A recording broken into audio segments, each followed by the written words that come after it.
Почитувани, владата предводена од ВМРО-ДПМН уште од првиот ден ги постави модернизацијата и дигитализацијата како клучни столбови на својата работа. Избравме конкретни реформи кои носат резултати и директно го подобруваат квалитетот на животот на граѓаните.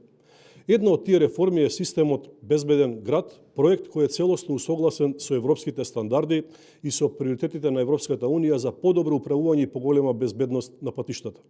За негова успешна реализација беа донесени сите неопходни законски измени, а целиот процес се водеше транспарентно.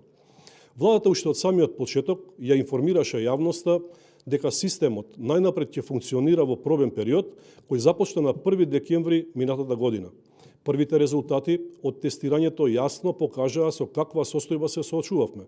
Само во првите 24 часа беа регистрирани околу 110.000 прекршоци, од кои над 90% се однесуваат на брзо возење, а беа евидентирани околу 5.000 поминувања на црвено светло и околу 1.000 нерегистрирани возила.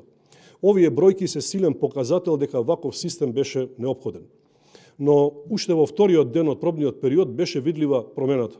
Бројот на прекршоците се намали за речиси половина, на 50.652 дневно, што покажа дека системот има силен превентивен ефект и влијае врз однесувањето на учесниците во сообраќајот. До моментот, кога започна целата примена на системот, на 1 февруари 2026 година, дневниот број на прекршоци се стабилизираше на околу 500 до 600, што представува намалување од над 99% во споредба со првиот ден од пробната фаза.